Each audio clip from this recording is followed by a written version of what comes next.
తదేశ్వర. మత్స్యంలో నరసింహస్వామి, కూర్మంలో నరసింహస్వామి, వరాహంలో నరసింహస్వామి, నాలుగోది ఉగ్రరూపం నరసింహస్వామి.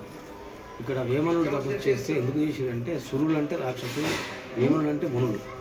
తపస్సు చేస్తే అంటే ఎందుకు గురించి చేస్తున్నారంటే, స్వామి గ్రంథాలు తీసుకుపోయి సముద్రంలో వేస్తే ఆ యొక్క మరి వేదపట్నం చేయాలి కదా, దాని గురించి కూడా మనకు మత్స్యావతారాన్ని దర్శించి ఆ యొక్క గ్రంథాలు తీసుకొని మళ్ళీ పట్టణం చేస్తామంటే అప్పుడు స్వామి విష్ణుమూర్తి ఇక్కడ మత్స్యావతారంగా వేసినప్పుడు స్వామి.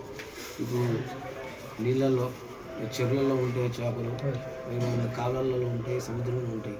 మరి అట్లా కాకుండా ఇక్కడ ఏంటంటే ఊర్ధ్వకుండం విష్ణుమూర్తికి ఏ విధంగా నామం ధరించి వెలిసారో ఇక్కడ మత్స్యరూపంగా ఆ విధంగానే వెలిసారు అన్నట్టు.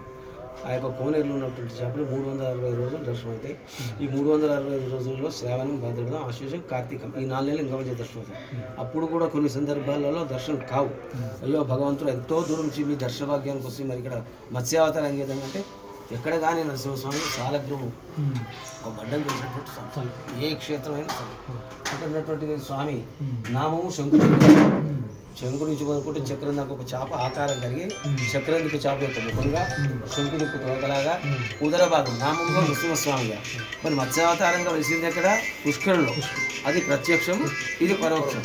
కాబట్టి మత్స్యావతారం కోనేరులు వెలిసారు కాబట్టి ఇక్కడ ఉన్నదంతా కూడా ఆ తీర్థం విశిష్టత. ఆరోగ్యం బాగాలేకున్నా, ఇళ్లలో బాగాలేకున్నా, పంట చేనులు బాగాలేకున్నా, సత్సంతానం 40 సంవత్సరాలకు సంతానం కలిగిన వారికైనా సరే ఆ తీర్థాన్ని తీసుకెళ్ళి ఒక 11 రోజులు ఉదయం స్నానం ఆచరించి స్వామిని స్మరించి తీర్థం ఎవరైతే 11 రోజులు సేవిస్తారో వీధి బాధలు కానీ, గ్రహ బాధలు కానీ, శారీరక బాధలు అనుకున్న పనులను కూడా సదరించుకోవాలి. ప్రతినిత్యం కూడా ఆ కోనేరు తీర్థంతోనే స్వామి కలిసి